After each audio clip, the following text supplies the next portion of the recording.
Damani, biasa dipanggil Heni. Saya adalah PNS di Subbagian Keuangan dan BMN.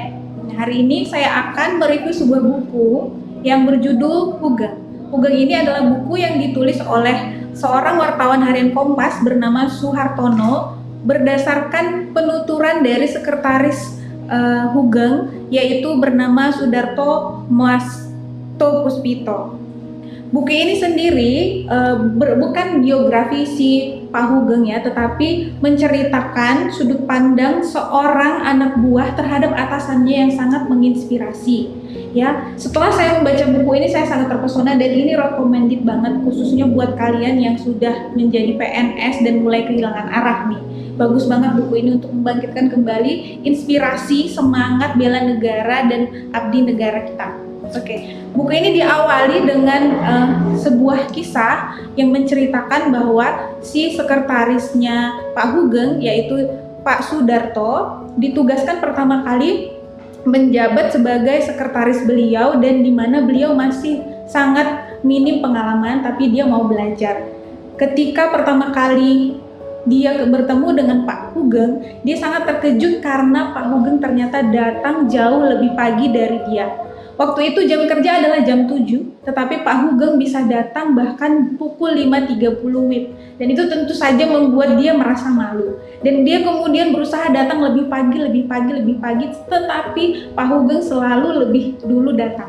Kemudian Pak Hugeng menyampaikan, Pak Darto silahkan datang mengikuti jam kerja saja, tidak perlu ikut dengan saya. Jadi di awal pertemuan mereka, beliau sudah sangat menginspirasi Pak Darto sebagai sekretaris pribadi dan dia tidak memperlakukan Pak Darto ini sebagai suruhan seperti itu, tapi dia setiap kali bertemu selalu menjabat tangan Pak Darto dengan erat dan menunjukkan keramahan yang luar biasa. Nah, kemudian Pak Darto ini menceritakan bagaimana karakter atau kepribadian Pak Hugeng ini selama dia menjabat sebagai saat itu Menteri Sekretaris Negara, ya.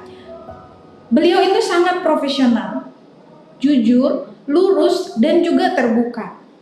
Ya, setiap kali dia bekerja dengan bawahannya, dia tidak pernah menyembunyikan apapun. Bahkan mereka berada di suatu ruangan tanpa sekat. Jadi, Pak Darto ini bisa mendengarkan bahkan mengetahui segala sesuatu yang dikerjakan oleh Pak Hugeng. Jadi tidak ada yang ditutup-tutupi. Bahkan ketika menelpon berbicara dengan tamu penting, dia tidak menyuruh Pak Darto keluar. Itu menunjukkan transparansi yang begitu besar dan menunjukkan kepada anak buahnya bahwa dia tidak menutupi hal-hal yang perlu disembunyikan. Fasilitas yang diberikan oleh negara seperti pengawalan pribadi, baik di rumah dinas maupun di kantornya ditolak sama Pak Hugeng. Bahkan fasilitas yang lain seperti rumah dinas yang memang sudah jatahnya, beliau juga menolaknya. Bukan karena apa-apa teman, tapi ternyata pertimbangan Pak Hugeng saat itu adalah ekonomi negara saat itu sedang tidak baik. Jadi dia berharap dengan mengurangi fasilitas yang digunakan oleh negara itu juga akan mengurangi beban negara dalam hal pengeluaran seperti itu. Jadi beliau berdasarkan semua kegiatannya, semua pemikirannya, bahkan tindakannya itu mempertimbangkan kesejahteraan negara, tidak semata-mata untuk kepentingan dia seperti itu. Ya, selain menolak semua fasilitas yang diberikan, dia juga mengajarkan kepada Mas Darto ini untuk tetap walaupun tadi ada keterbukaan, menjaga rahasia dan memegang tanggung jawab yang diberikan itu secara sungguh-sungguh. Nah, waktu itu dia sebagai Menteri Sekretaris Negara, dalam hal surat menyurat seperti itu teman-teman, Pak Hugeng ini benar-benar mengamanatkan sekali kepada Pak Darto kalau ditugaskan menyampaikan suatu surat, harus si penerima surat itulah yang menerimanya secara langsung. Jadi tidak bisa dititipkan pada ajudannya, sekretarisnya, apalagi dibiarkan begitu saja di meja kerjanya. Jadi itu adalah tanggung jawab yang sangat besar, bahkan kepada pejabat-pejabat penting yang itu sangat sulit untuk ditemui, ya. Dan lebih baik surat itu dibawa kembali ke rumah atau ke kantor daripada harus diserahkan kepada orang yang tidak berwenang, kecuali kepada Presiden Soekarno saat itu. Pada Presiden Soekarno memang sesuai kesepakatan surat harus diserahkan boleh diserahkan kepada ajudan Presiden Soekarno, itu pun dengan perantaraan telepon yang sudah dilakukan Pak Hugeng supaya tidak salah alamat dan salah sasaran suratnya. Dan yang paling saya kagumi dari Pak Hugeng ini teman-teman ya, di sini diceritakan ini bukan biografi ya, tetapi ini adalah benar-benar cerita dari sudut pandang seorang bawahan yang begitu mengagumi sosok pimpinannya sampai puluhan tahun kemudian ini baru diceritakan. Buku ini memang terbit tahun 2013, walaupun padahal kisahnya jauh sekali, sudah puluhan tahun berlalu, tetapi Pak Darto ini mengingat begitu dalam setiap detil kejadian yang ada di sini karena begitu terpesonanya dia akan kepribadian beliau ini. Namun demikian, karena ditulis dengan gaya jurnalis oleh seorang wartawan, fakta-fakta yang dituliskan di buku ini sudah terkonfirmasi sebelumnya berdasarkan berbagai sumber informasi dan juga dikonfirmasi juga kepada keluarga Pak Hugeng itu sendiri. Ya. Nah, yang paling membuat saya terkagum kepada beliau adalah hidup sederhananya beliau yang luar biasa. Saya contohkan seperti ini, suatu kali mereka akan pergi berlibur. Karena mereka harus beristirahat, mereka pergi ke sebuah restoran. Tapi karena si pemilik restoran mengetahui bahwa si Pak Hugeng ini adalah pejabat, mereka memberitahukan bahwa makanan sudah dibayarkan. Dan Pak Hugeng marah sekali. Kalau kita biasanya senang ditraktir, tapi Pak Hugeng ini tidak. Jadi sejak itu karena dia mengantisipasi hal-hal yang seperti itu, dia tidak mau lagi makan di restoran, sehingga dia selalu menyiapkan bekal. Istrinya juga akan selalu memasak setiap hari. Mereka makan bersama di rumah, baik makan siang maupun makan malam. Itu yang saya salut sekali dengan Pak Hugeng. Bahkan fasilitas mobil yang sebenarnya diberikan kepada dia, satu untuk tugas dinas dan satu untuk kekeluarganya, dia tolak dengan sangat halus, dengan cara yang halus. Saya tidak punya garasi, saya mau menampungnya di mana lagi?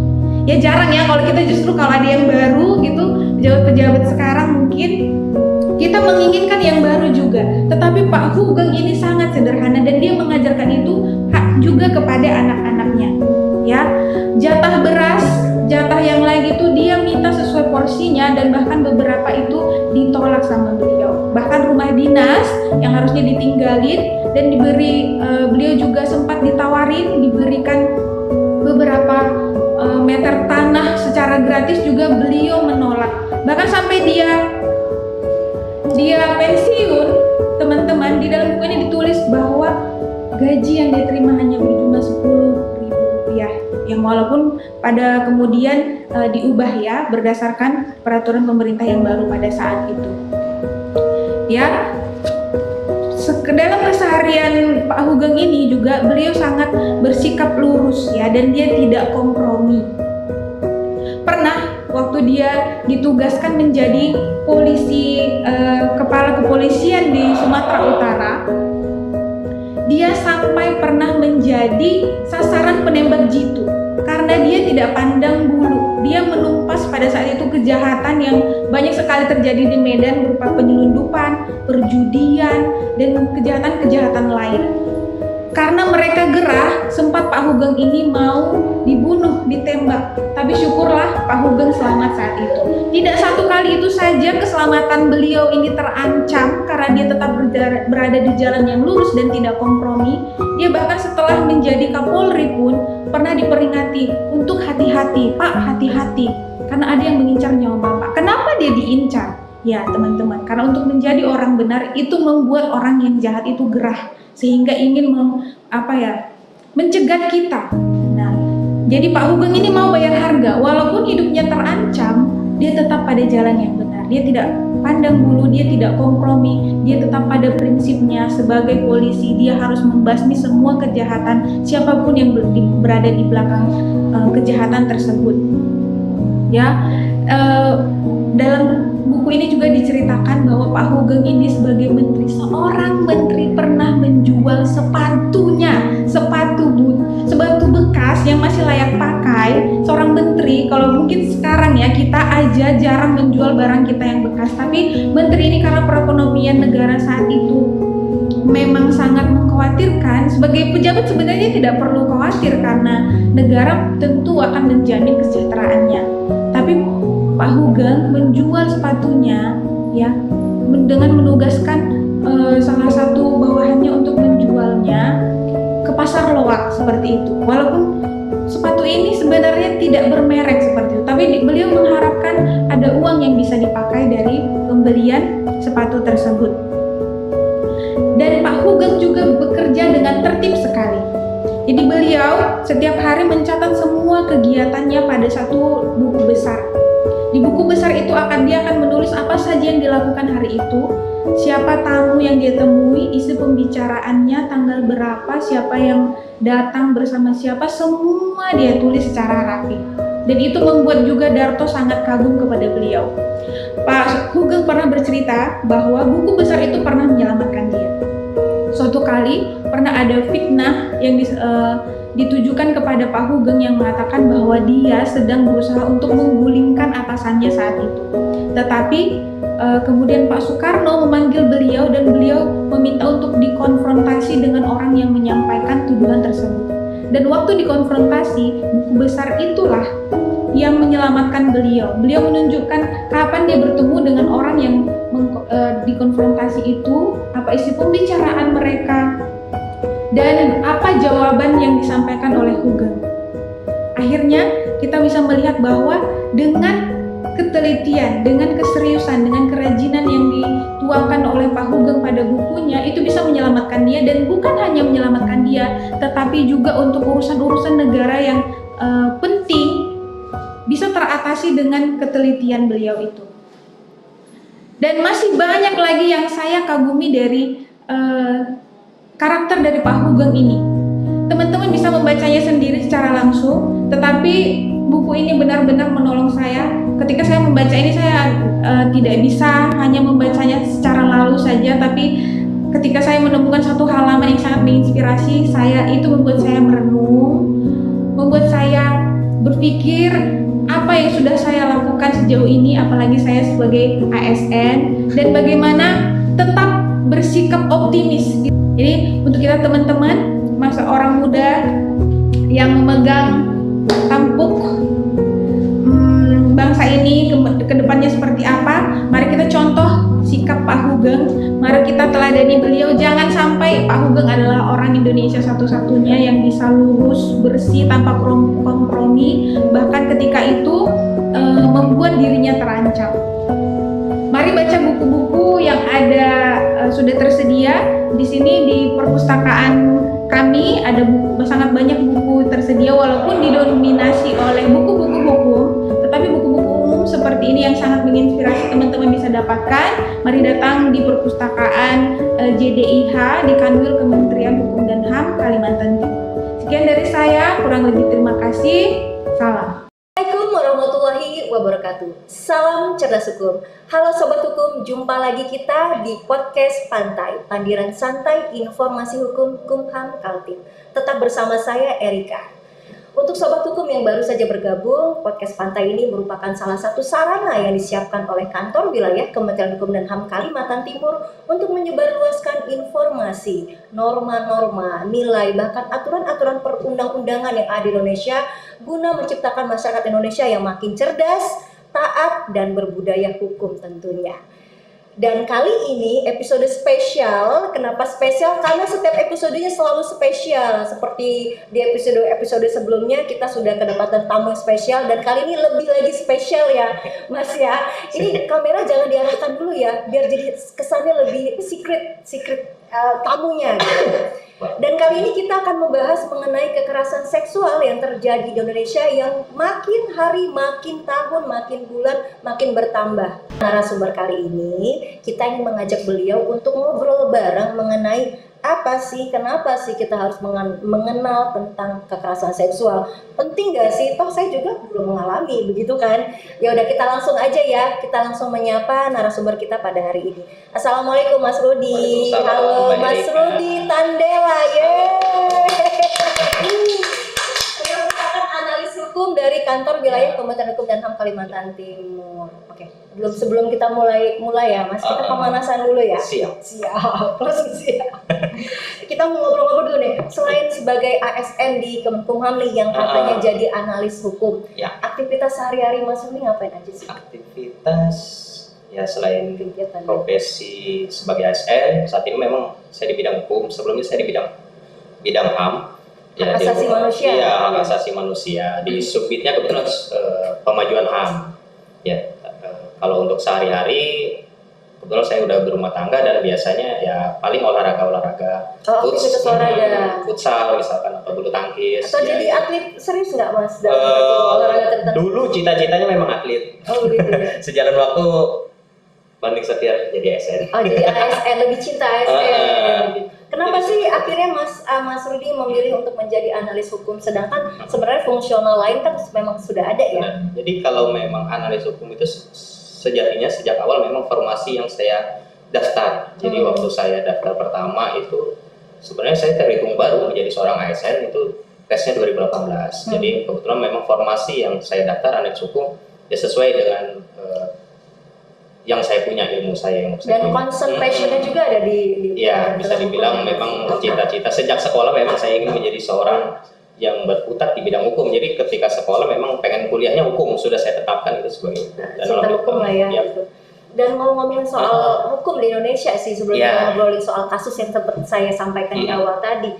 Kalau dari sudut pandang Mas Rudi ya tentang hukum di Indonesia ini sejauh mana sih Mas Rudi sudah melihatnya perkembangan hukumnya? Perkembangan hukum yang sangat cepat sejalan dengan perkembangan zaman, tapi memang harus diakui produk hukum kita masih berkutat dengan KUHP. Ibaratnya itu berkutat dengan peninggalan zaman penjajah dulu. Zaman Belanda ya Mas ya? Benar, sejak zaman Belanda dan alhamdulillah sudah melalui proses, kabarnya ada rancangan KUHP yang terbaru Iya, ya. betul. Cuma memang prosesnya masih begitu panjang. Yang harapannya bisa segera.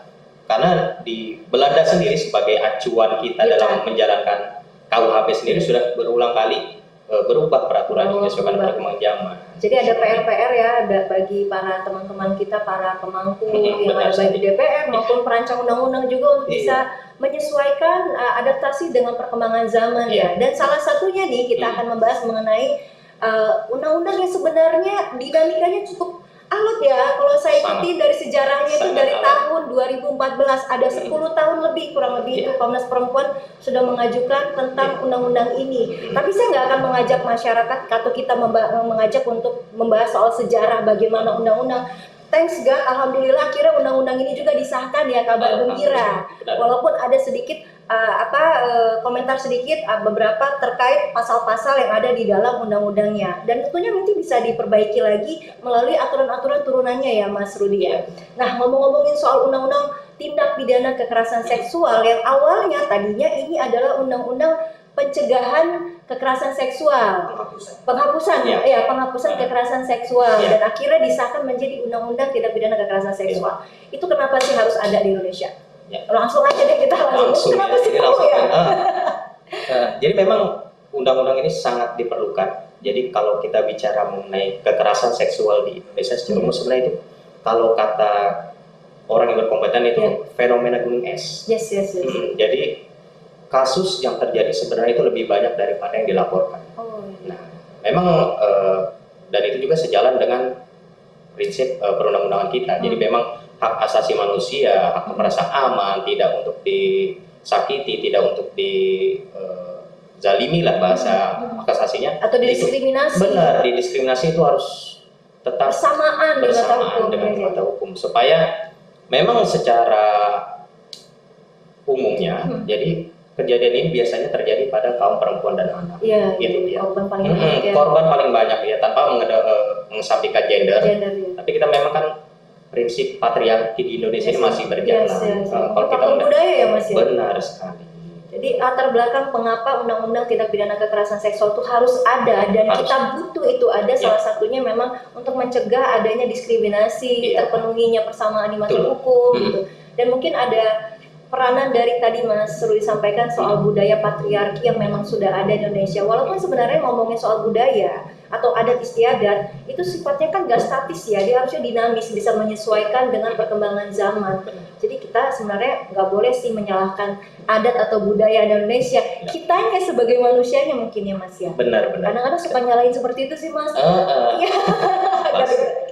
Oke, terus lalu ada lagi nggak Mas latar belakang yang menyebabkan kenapa undang-undang kekerasan seksual ini urgent, harus dilaksanakan dan kita butuh? Ya, jadi terkait tadi selain hak asasi manusia, bagaimana kita selama ini hanya untuk menindak, kita berbicara masalah seksual selama ini hanya masalah norma.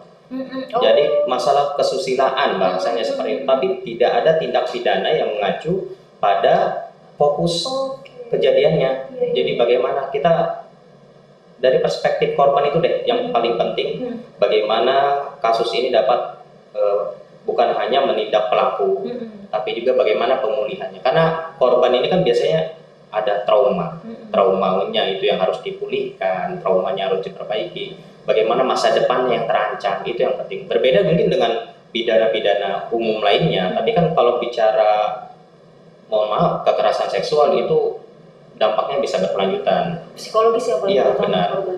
Jadi tandanya kalau Mas Rudi tadi menyampaikan sedikit banyak apa yang disampaikan oleh Mas Rudi, otomatis harusnya di dalam undang-undang tindak pidana kekerasan ini apa yang Mas Rudi tadi sampaikan sudah terfasilitasi ya Mas? Harusnya. Sebelumnya apakah ada nggak sih Mas undang-undang sebelum ada tindak pidana kekerasan seksual itu yang bisa memfasilitasi sebelum ada undang-undang ini? Ada. Jadi sudah ada beberapa peraturan dalam undang-undang kekerasan, penghapusan kekerasan dalam rumah tangga, KDRT. Ada juga perlindungan anak. Ada juga pencegahan tindak pidana perdagangan orang atau trafficking, TPPO. Jadi dan KUHP yang pada umum. Tapi secara itu hanya berbicara secara umum. UU KDRT hanya berbicara dalam rumah tangga saja. Untuk anak juga hanya untuk anak. Begitupun perdagangan orang yang biasanya hanya berkaitan dengan perdagangan orang, dia dari mana berasal, dari mana ininya. Jadi tidak spesifik terkait kekerasan seksual itu sendiri. Jadi sekarang tandanya di dalam undang-undang kekerasan seksual kategori-kategori yang termasuk dalam pidana kekerasan seksual sudah lebih diatur ya. Benar. Harusnya ya. Harusnya. Boleh nggak tuh dikasih tahu ke kita sebenarnya masuk menurut undang-undang kekerasan seksual yang masuk ke dalam kategori kekerasan seksual itu apa aja? Karena sedikit-dikit kamu pelaku kekerasan seksual gitu deh. Ini bisa diluruskan nih ke masyarakat nih. Apa aja sih sebenarnya yang diatur dalam undang-undang itu? Nah, ini sebuah gebrakan juga dari pemerintah bersama DPR dan DPRD ini, bahwa ada sekitar 9 yang masuk ke dalam kategori tindak pidana yang sebelumnya belum pernah masuk ke dalam undang-undang yang lainnya.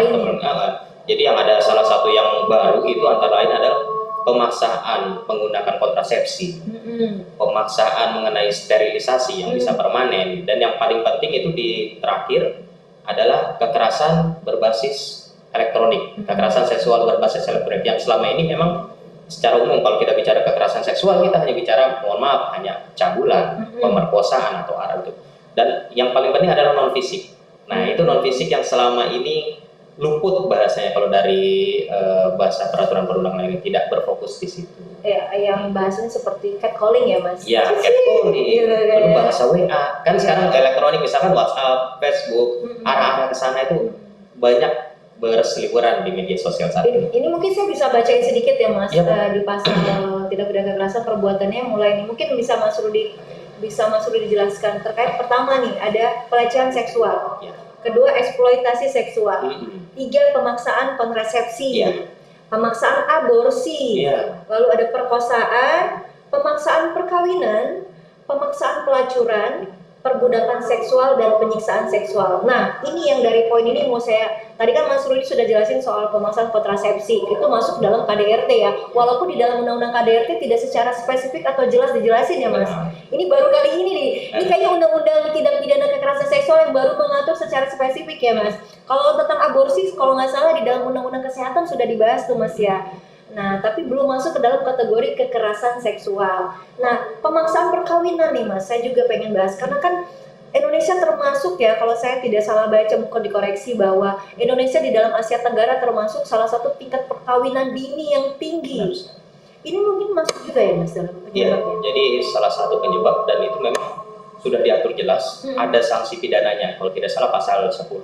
Jadi ancaman hukumannya itu 9 tahun penjara, maksimal 9 tahun di penjara.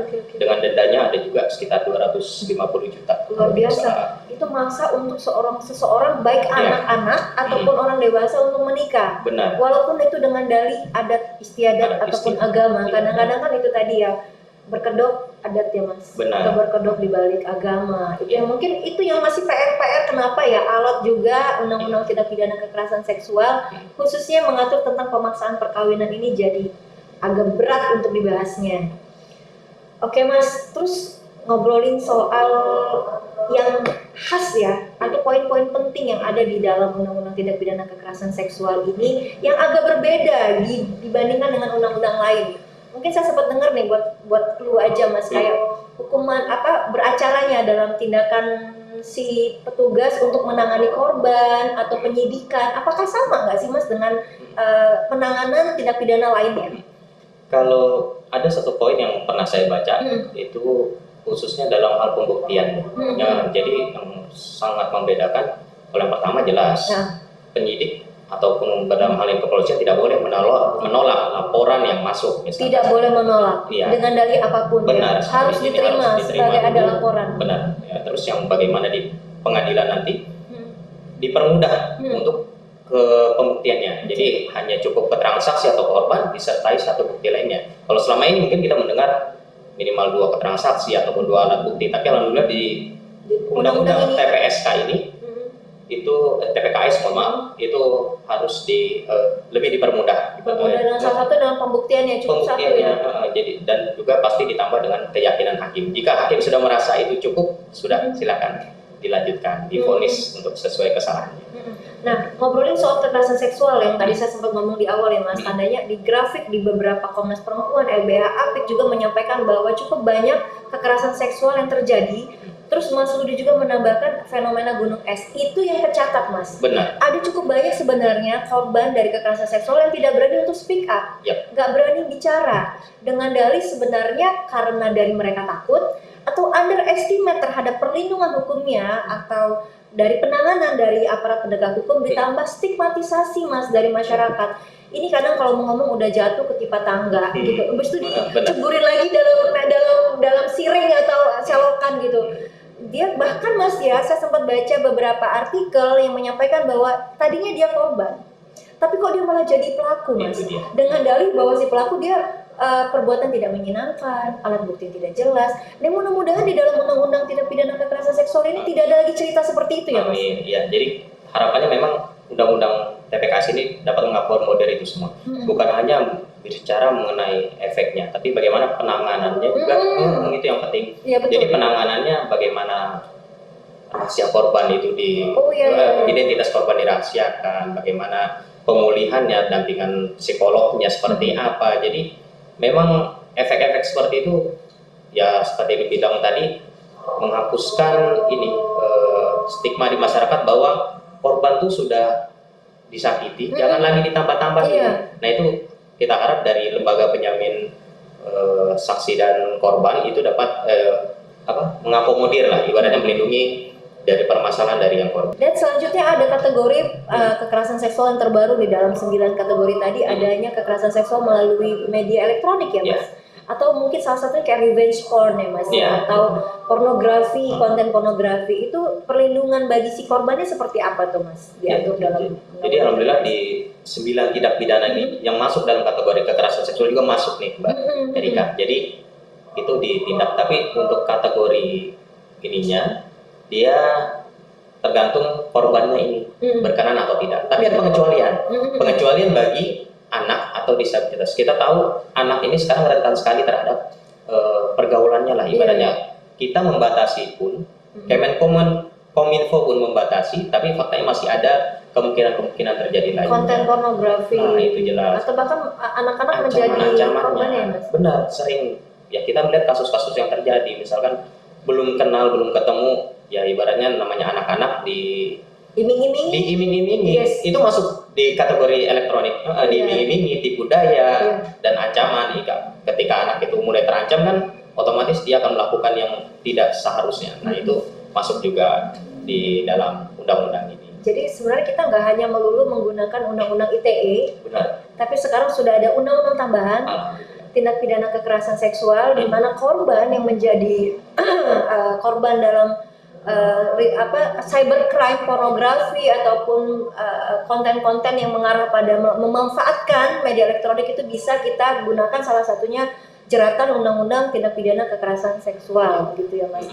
Permasalahannya gini sih Mas, itu juga lah kenapa kita menganggap bahwa penting sekali nih kami untuk mengajak Mas Rudi untuk memberikan edukasi ataupun pemahaman kepada masyarakat, khususnya sobat hukum yang bisa menonton video podcast ini, bahwa urgensi tentang terkait kekerasan seksual ini tidak hanya menunggu kita menjadi korban, tapi kita sebagai masyarakat juga memiliki kewajiban untuk bisa mengedukasi dan melakukan pencegahan ya Mas, pencegahan.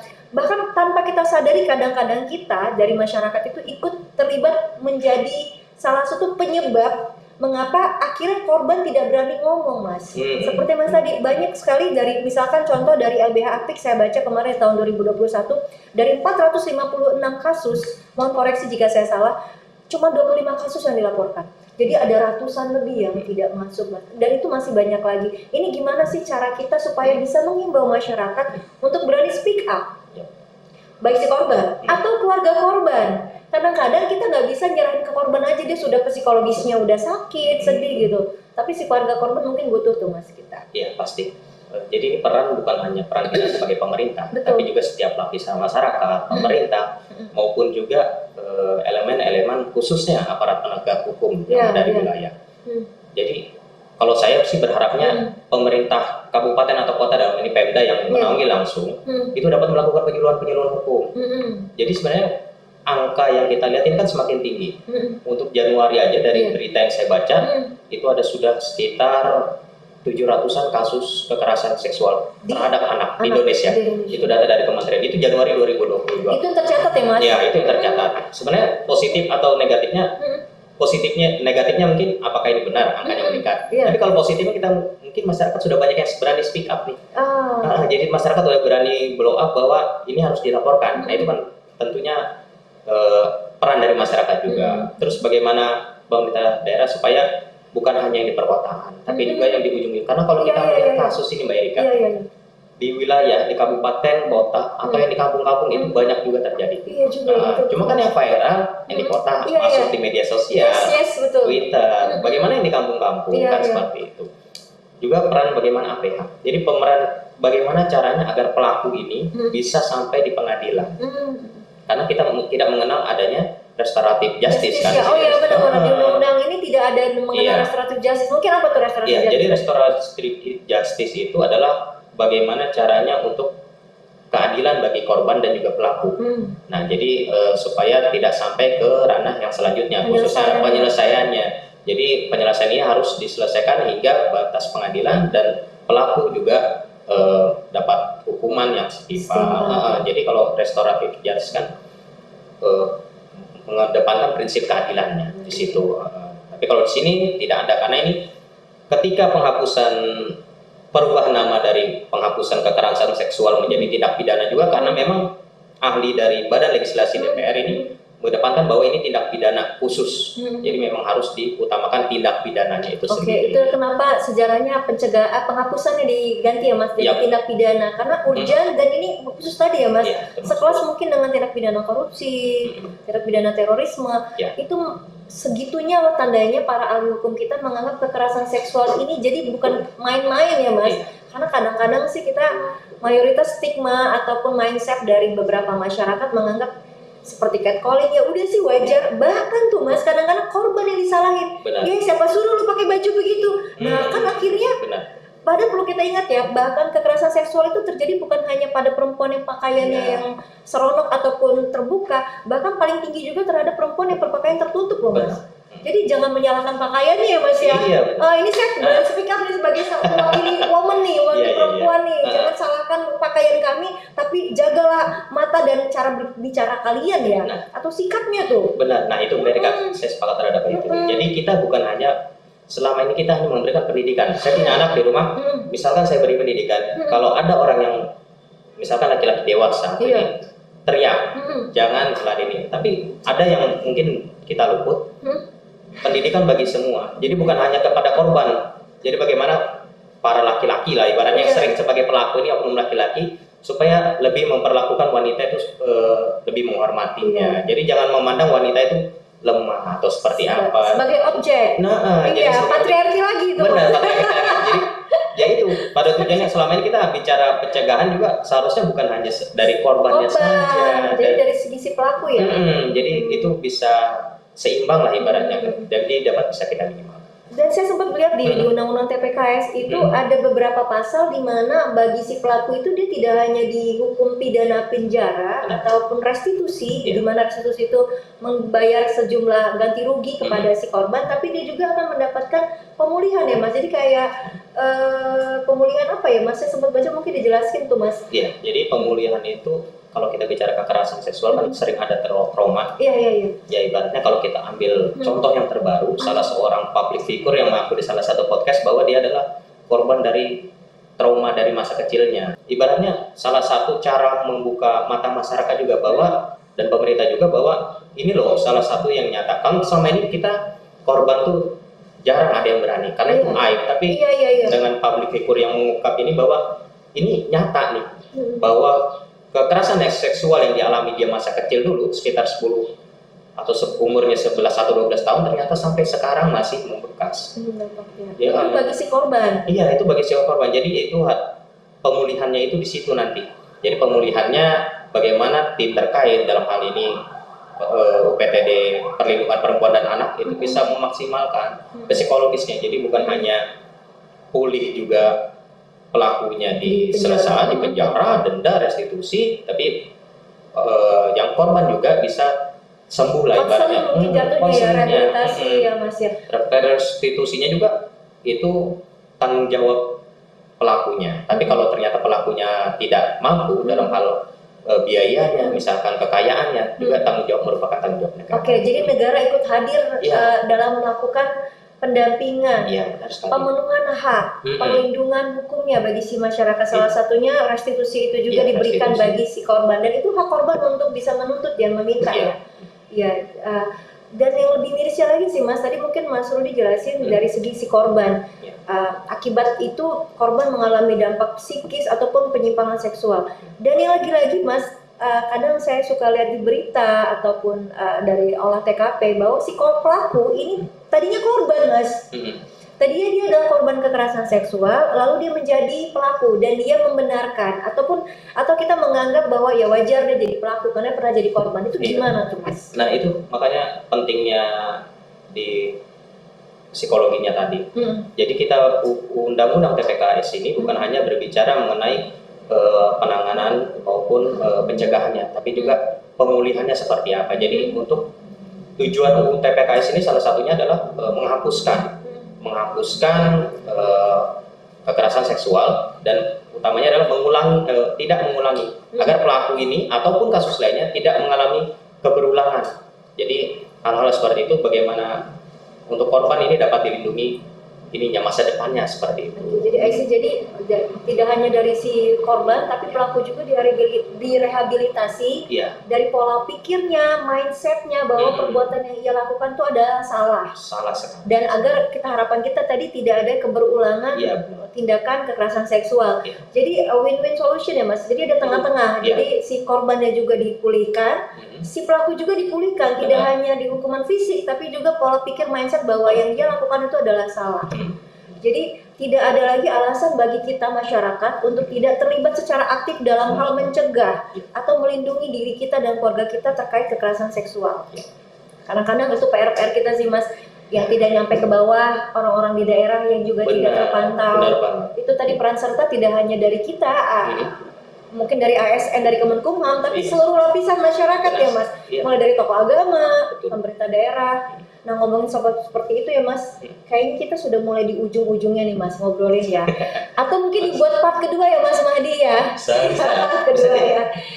Mungkin ada nih pesan ataupun yang bisa bukan pesan ya, mungkin ada tambahan lagi yang ingin Mas Rudi sampaikan secara langsung kepada sobat hukum supaya terkait kekerasan seksual ini Mas. Intinya perbanyak informasi, jadi supaya masyarakat juga update, dan keberanian untuk menyuarakan pendapat, berbanyak informasi. Jangan malu untuk bertanya kepada orang terdekat, ibaratnya ketika ada masalah sampaikan kepada pihak-pihak terkait yang ada di wilayah. Jadi tidak perlu yang jauh-jauh dulu, misalkan di kampung nih kita harus ke ibu kota, ke Samarinda, ke Kambil misalkan, tapi bisa juga dari Ini ke ketua RT-nya, kepala kampung, orang yang dipercayai, ibaratnya perbanyak. Wah, luar biasa ini Mas Rudi, obrolan kita makin lama makin panas, tapi kalau nggak sehentikan sampai sekarang mungkin kita tambah panjang, mungkin perlu episode selanjutnya yang ngebahas terkait spesialisasi kekerasan seksual. Masih banyak yang ada request soal kekerasan seksual non fisik ya Mas? Iya, jadi itu yang salah satu, karena itu yang baru. Jadi kayaknya perlu nanti spesifik nih kita bahas di part-part selanjutnya. Kayak teman-teman agak semangat nih ngobrolin soal kekerasan seksual ya, khususnya Mas Mahdi nih, tim kita nih, tim Humas untuk bisa menyiapkan skrip soal kekerasan seksual non fisik dan mungkin digital juga Mas, konten-konten yang perlu banyak menyebar, ternyata dia agak nyerepet-nyerepet soal kekerasan seksual. PR Mas, mungkin ada tambahan dari Mas Rudi sebelum kita tutup podcast kita pada hari ini, mungkin closing statement ataupun pesannya nih buat teman-teman sobat hukum. Jadi untuk wanita dan anak-anak khususnya, jangan takut untuk bersuara apabila menjadi korban korban dalam hal tindak pidana kekerasan seksual, tapi juga baik itu pria juga bisa menjadi korban. Jadi seperti kita bahas di awal, bukan hanya wanita dan anak-anak, sekali lagi ini semua atau seluruh lapisan masyarakat bisa menjadi korban dari kekerasan seksual. Jadi jangan takut bersuara, terus perbanyak literasi, perbanyak informasi, dan bermedia sosial yang bijaksana. Mungkin itu Pak Erika. Luar biasa sekali, itu udah mengisi semua pembahasan kita hari ini ya, luar biasa. Mudah-mudahan bisa menjadi tambahan informasi buat masyarakat untuk awareness-nya terhadap lingkungan, luar biasa. Nah, ini dia nih, kita sudah sampai di penghujung, closing statement sudah selesai. Dan ini untuk tambahan nih untuk para sobat hukum. Kenapa saya bilang spesial? Ini sebenarnya sekaligus sebagai podcast farewell atau podcast terakhir saya sebagai hostnya, karena saya akan melaksanakan tugas di Provinsi Kalimantan Tengah. Jadi mungkin ini adalah podcast terakhir saya untuk menjadi hostnya. Dan tentunya kenapa saya undang Mas Rudi, karena yes, betul sekali, host yang akan melanjutkan sebagai host podcast Pantai adalah Mas Rudi Tandela. Mau doanya. Surprise ya. Benar sekali, mudah-mudahan jadi mulai hari ini ya Mas Rudi ya. Insya Allah. Jadi Mas Rudi akan melanjutkan podcast Pantai, dan tentunya dipandu dengan Mas Rudi, pastinya podcast Pantai akan lebih maju, makin keren, makin kreatif dan inovatif lagi tentunya. Dan saya kepada seluruh teman-teman, tim Humas ataupun semua pimpinan di jajaran kantor wilayah Kementerian Hukum dan HAM Kalimantan Timur dan para sobat hukum, saya mohon maaf apabila dalam saya menyampaikan podcast atau bergaul ataupun kata-kata atau sikap saya ada yang kurang berkenan dan tidak cocok di hati. Saya mohon maaf ya semuanya, terutama teman-teman Humas nih yang bakal direpotin, Mas Mahdi, Mas Jamil, Ibu Kabid Hukum, Bu Santi, Pak Kabak PPL, juga semua teman-temannya saya minta maaf ya, selama bergabung saya banyak salah ataupun sikap. Sedih boleh nggak sih? Sedih sayanya. Mau kemana sih Mbak? Iya, kita mau pindah tugas ke Kalimantan Tengah. Jadi stay tune teman-teman sobat hukum yang sudah subscribe. Jangan lupa nanti kita ketemu lagi di podcast lainnya di Kalimantan Tengah. Promosinya Kalimantan di sini. Dan ini ada ini kita ya, berkas-berkas yang serah terima kita.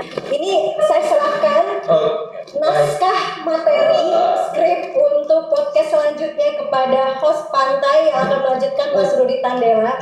Mohon untuk dipelajari ini semuanya. Tebal ya. Dan harus selesai besok. Selamat ya Mas ya. Mudah-mudahan podcast Pantai makin baik ke depan ya Mas Rudi. Oke, boleh duduk lagi Mas. Terima kasih. Oke masyarakat cerdas hukum, akhirnya kita di penghujung podcast pada kali ini, dan sampai jumpa lagi di podcast Pantai dengan episode lainnya dengan host Rudi Tandela tentunya. Tidak ada kata terlambat untuk berbenah, mulai sekarang harus berani untuk bersuara. Wassalamualaikum warahmatullahi wabarakatuh. Salam cerdas, salam pembaharuan, dan Kumham semakin pasti.